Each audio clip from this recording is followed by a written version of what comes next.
Hola, buenas tardes. ¿Me confirman por favor si se escucha? Sí se escucha. Sí, Listo, muchas gracias.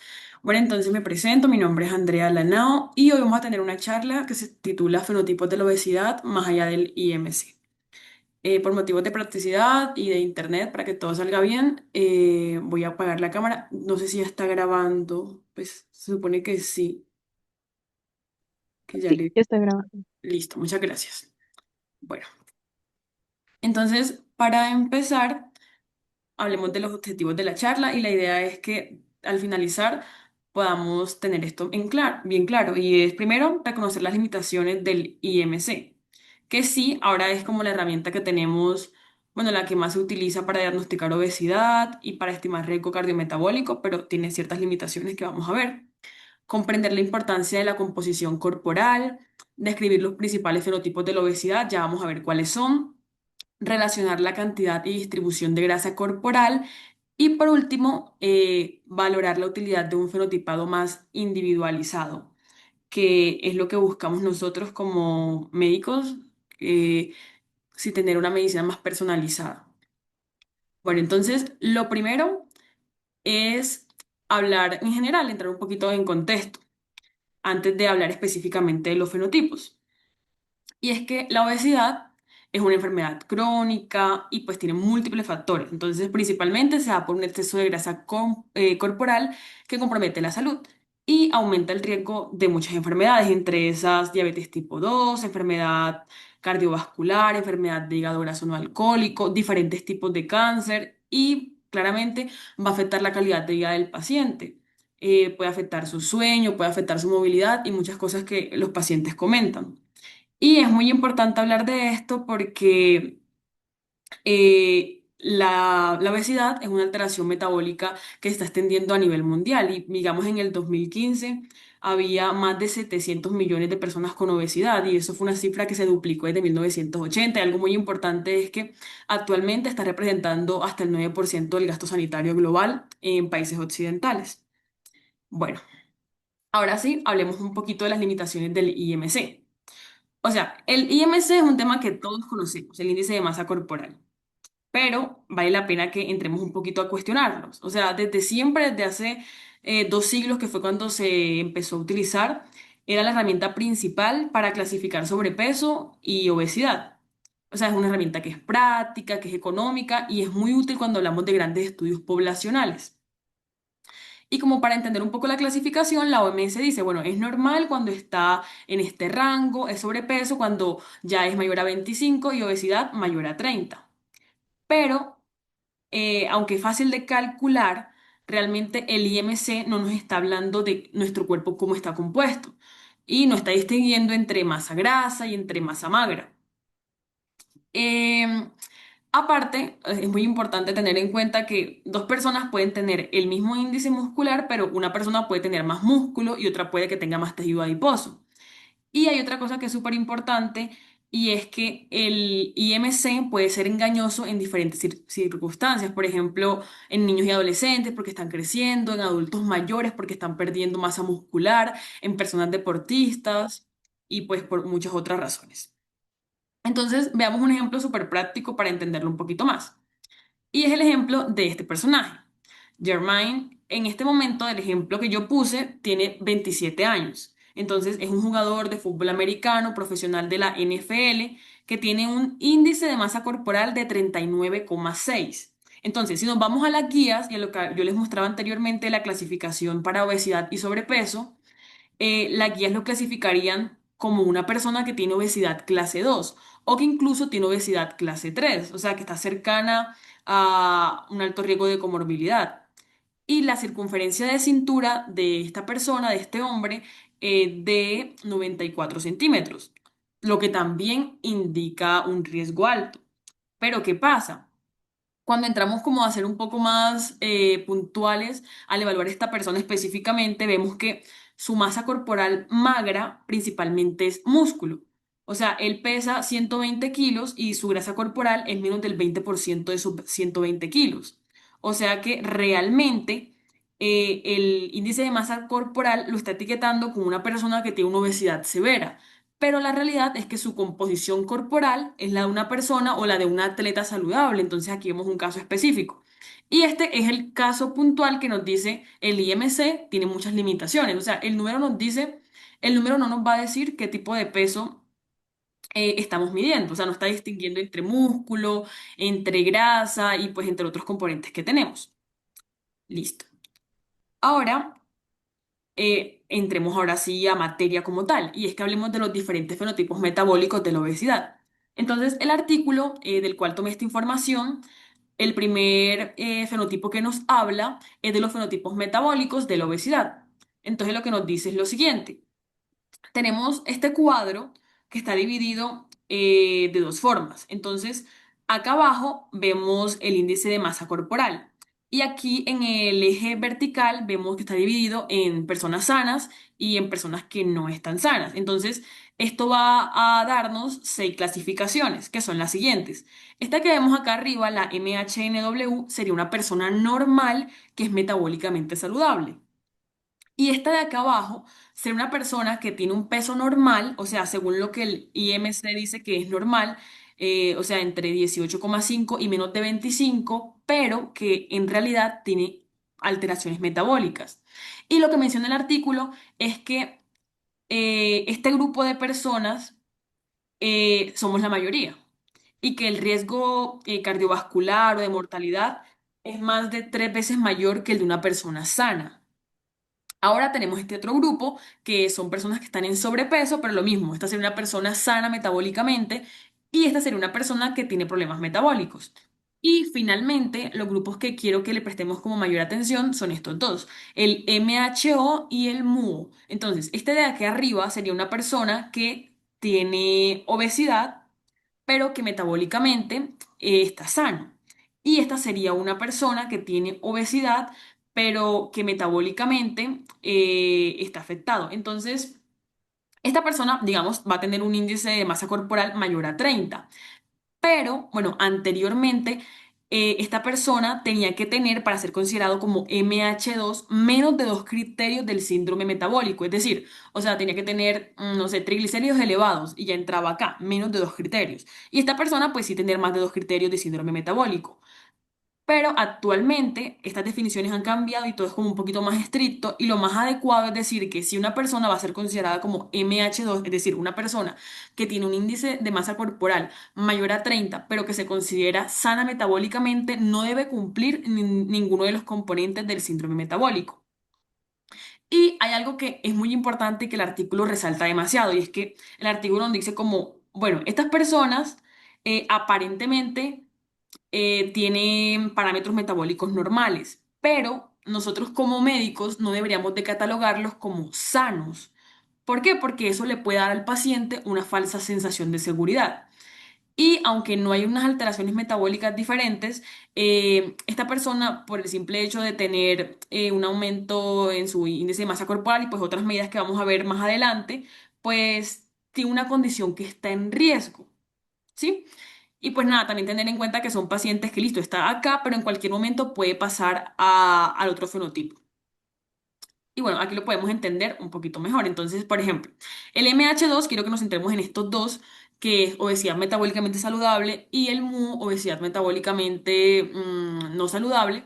Entonces, este de acá, listo, es una persona que tiene obesidad, que tiene un índice mayor o igual o superior a 30, pero que no tiene alteraciones metabólicas evidentes. O sea, no cumple ninguno de los criterios que nombrábamos anteriormente. Y MUO si es un paciente que tiene obesidad y que además va a tener diabetes tipo 2, que va a tener hipertensión, que va a tener dislipidemia. A nivel fisiológico, el paciente MH2 tiende a tener menos inflamación sistémica, es un paciente que, bueno, sus adipocitos son más pequeños, mayor proporción de tejido adiposo subcutáneo, mientras que en MUO predomina el tejido adiposo visceral. Mm, Hay otra cosa que es súper importante y es que este paciente, el MHO, es un paciente que su estilo de vida es el que marca la diferencia. ¿Por qué? Porque es un paciente que tiene una mejor condición física, o sea, que hace ejercicio, que tiene un sueño más regular y que cuando se hacen exámenes tiene menor ácido úrico, tiene una función hepática más conservada. a diferencia de, pues, de nuestro otro fenotipo. Y bueno, algo que el artículo resalta, que ya lo había comentado, es que MHO no está libre de riesgo. O sea, puede que sus parámetros estén normales, pero lo que el artículo también decía es que a largo plazo esta persona, o sea, la que está en MH2, va a presentar mayor riesgo de diabetes tipo 2. Y lo que también comentaba es que no necesariamente podemos decir que MHO es una persona que siempre va a permanecer así, sino que incluso cerca del 30% de estos pacientes van a pasar al fenotipo MUO. Y por eso el artículo nos dice, o sea, MHO no quiere decir que sea una obesidad segura ni nada de eso, entonces por eso no podemos como catalogar al paciente de esta manera, como que está 100% sano o algo así. Listo. Entonces ahora pasemos a la segunda clasificación de fenotipos. Entonces, este fenotipo que nos hablaba el artículo es a través de las medidas antropométricas. Y esta figura lo resume muy bien. Entonces, a la izquierda que vamos a observar, vamos a ver las medidas de cintura, circunferencia de cintura. Y esta es la medida más sencilla, ¿sí? Y son útiles en la clínica y son fáciles de tomar. Bueno, entonces, según la OMS, dice que una cintura mayor a 94 en hombres o a 80 en mujeres ya se asocia con un riesgo cardiometabólico aumentado. Y si es mayor a 102 y 88 en mujeres, pues el riesgo ya es mucho, mucho mayor. ¿Y por qué es importante esta medida de la circunferencia de cintura? Porque aquí ya estamos viendo dónde se está acumulando la grasa, o sea, es una grasa visceral. Y la grasa visceral, que es lo que veíamos en el fenotipo anterior, en el MUO, es una grasa que tiene un perfil más proinflamatorio y que metabólicamente es muy activo. Entonces, una persona que tiene mayor cantidad de grasa visceral es una persona que puede estar relacionada más con una resistencia a la insulina, con hipertensión, con dislipidemia y con enfermedad cardiovascular. Y a la derecha vemos otro fenotipo que combina la circunferencia de cintura con la altura de la persona. Entonces se calcula muy fácil dividiendo la circunferencia de la cintura entre la altura y ambas van a estar en centímetros. Y el punto de corte es como decir que la cintura debe ser menor a la mitad de la altura. ¿Alguien quiere decir algo? Listo. Entonces, 0,5 menor a 0,5 es lo que se considera normal y mayor a 0,5 indica que hay un riesgo metabólico aumentado. Y bueno, lo que dice la guía es que este último índice de circunferencia de cintura y de talla, o no, de altura, se ha visto que es más sensible que el índice de masa corporal o incluso que la circunferencia de cintura solo para detectar riesgo cardiovascular, para detectar diabetes tipo 2 y que además funciona bien en niños, en adultos y también en distintas etnias, porque lo que veíamos anteriormente es que el índice de masa corporal, por ejemplo, como en el caso del deportista, pues puede ser igual y pueden ser dos personas totalmente diferentes. Y este sí como que no tiene tanta distinción entre niños, entre adultos y demás. Y pues al igual que el índice de masa corporal, estas dos medidas también son económicas, son fáciles de tomar en consulta y demás. Y bueno, ahora hablemos del tercer fenotipo. Y el tercer fenotipo es de composición corporal.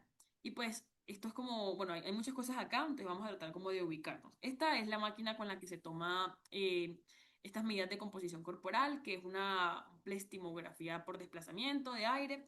Y bueno, prácticamente lo que vemos aquí en la imagen B son los puntos de corte. Entonces, en hombres, eh, de 20 a menor a 25% corresponde a sobrepeso. Y si ya es mayor a 25%, que es lo que está aquí rojito, ya es obesidad. Y en mujeres de 30 a 35 vemos aquí que es sobrepeso y mayor a 35 es obesidad, o sea, un poquito más alto.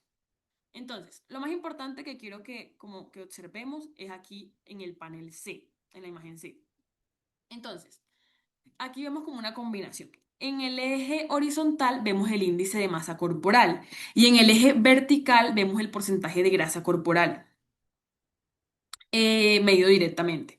Entonces aquí vemos dos gráficas, pues el de hombres y el de mujeres. Y pues hay como unos colores, el verde que son personas con una grasa corporal normal, el naranja que es sobrepeso y el rojo pues obesidad. Y hay unas líneas, ¿verdad? Entonces, las líneas verticales, o sea, esta de aquí y esta de acá, nos van a marcar los límites del porcentaje de grasa corporal. Entonces, como decíamos anteriormente, digamos, para hombres, 20-25, para mujeres, 30-35.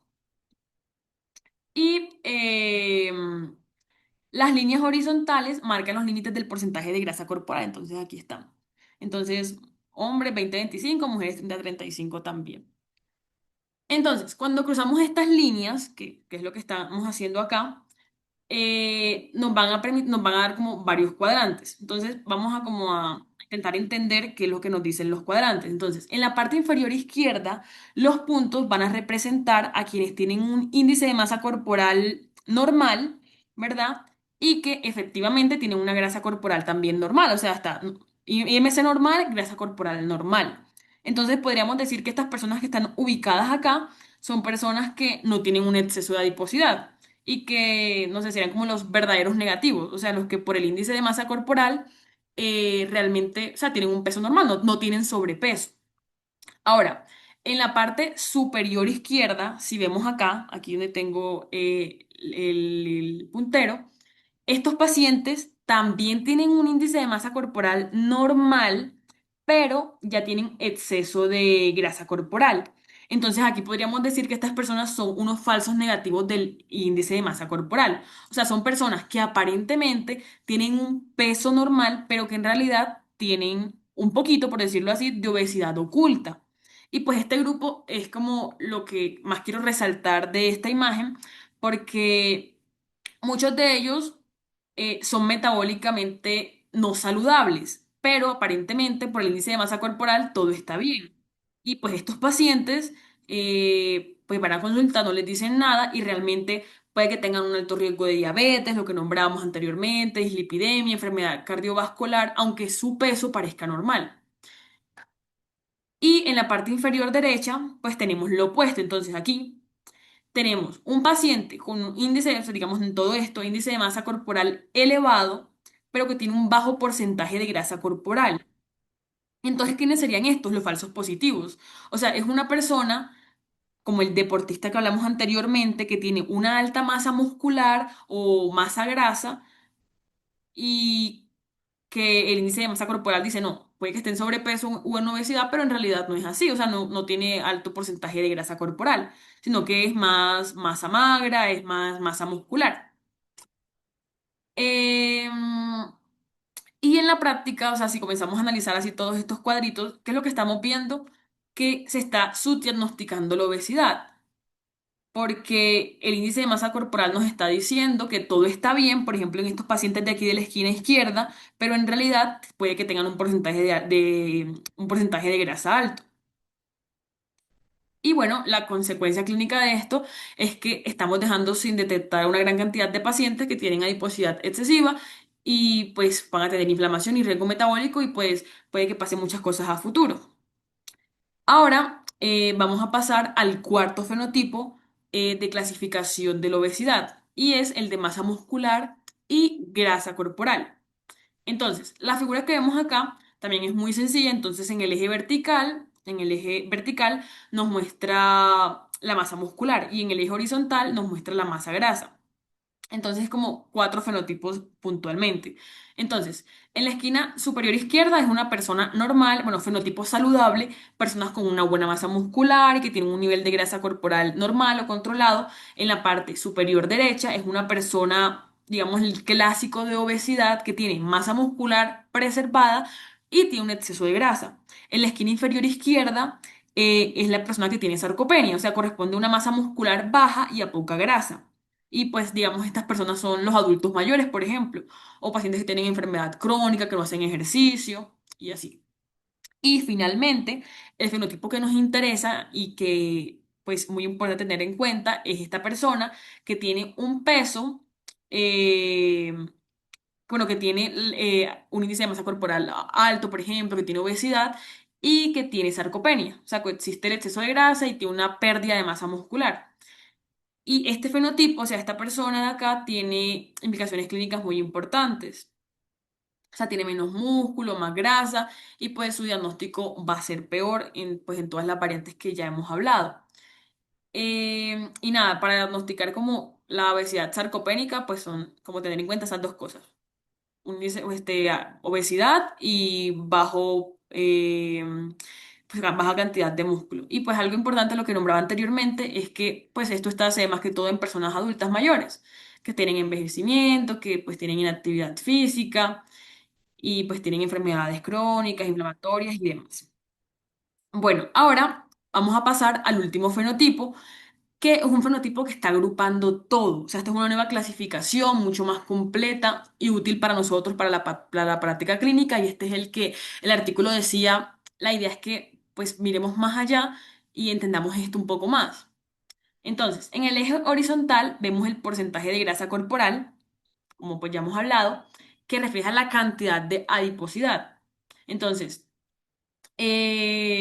menor del 20% en hombres, bueno, y menor del 30% en mujeres es bajo. Aquí también entre 20 y 25% y 30 y 35% moderado y alto cuando es mayor al 25% y mayor al 35% en mujeres. Estamos hablando del porcentaje de grasa corporal. Y en el eje vertical vamos a tener la circunferencia de cintura. Entonces, en hombre, si es menor a 94, tiene un bajo riesgo, menor a 94, riesgo intermedio y riesgo mayor, y en mujeres, pues mayor a 88 ya es un alto riesgo. Entonces, esto prácticamente es como un semáforo metabólico. Entonces, ¿qué nos dice? Si está en verde, es una persona que no tiene riesgo. Si está en amarillo, es una persona que tiene un riesgo ligero. Si está en naranja, es una persona que su riesgo está aumentando. Y finalmente, si está en rojo, es una persona que tiene un riesgo muy alto. Entonces, por ejemplo, un paciente que tiene un porcentaje de 27% de grasa corporal, digamos que es un hombre, o sí, que es un hombre, y una cintura de 105, pues es un paciente que va a estar en el cuadrante 3C, o sea, va a tener obesidad con un riesgo cardiometabólico muy alto, muy alto. Y lo interesante de este enfoque es que no solo se está basando en medidas antropométricas como es la circunferencia de cintura, o el índice de masa corporal, sino que en realidad está teniendo en cuenta la fisiología del cuerpo, que es la grasa que estamos tomando acá arriba y su distribución, que es por medio de la circunferencia de cintura, lo que realmente nos lleva a determinar el riesgo metabólico. Además, este modelo pues puede también sacarse por medio de herramientas teniendo en cuenta la edad, el sexo, el peso, o sea, no necesariamente es como muy complicada ni nada de eso. Y en resumen, lo que el artículo finalmente decía de este fenotipo es que nos permite identificar de manera mucho más precisa quién en realidad sí tiene un riesgo cardiometabólico, ya sea bajo, moderado o alto, y personalizar el manejo clínico de este paciente. Y no clasificar a las personas por cuánto pesan o por cuánto ven o por cómo se ven necesariamente, sino en realidad por cómo está distribuido ese peso en su cuerpo y qué tan activo es su metabolismo. Y finalmente, para terminar, pues aquí hay como unos mensajes que les quise traer, que pues la idea es que con la charla nos hayan quedado muy claros. Y es primero que los sistemas clásicos que pues tenemos y que sí son valiosos y nos han servido para hacer muchas cosas, no necesariamente están reflejando la realidad del paciente, pues tanto su fisiología como su metabolismo. Entonces por eso están estos nuevos fenotipos que nos muestran más allá.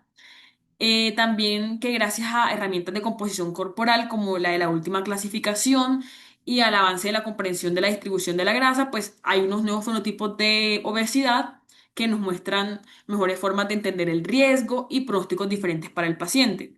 También quiero que nos llevemos como la obesidad sarcopénica, que es un fenotipo también muy importante a tener en cuenta porque requiere una atención especial, por lo que hablábamos de que el riesgo es aumentado para todos los factores y que este último sistema de fenotipos de obesidad combina lo que es el porcentaje de grasa total y la grasa visceral y permite una estratificación mucho más precisa, así como les decía, como un semáforo que nos indica quién realmente necesita una intervención prioritaria. O sea, no porque tenga el índice de masa corporal alto y súper alto ya tiene que, hay que llevarlo a, no sé, hospitalizarlo, crear, no, sino como vamos a personalizar a cada paciente. Y más allá de las técnicas, lo importante es eso, que la medicina sea más personalizada, donde cada paciente pues tenga un trato especial según su composición corporal, según su metabolismo. y no por el peso que vemos en una balanza. Y listo, esta es como la bibliografía y muchas gracias por su atención.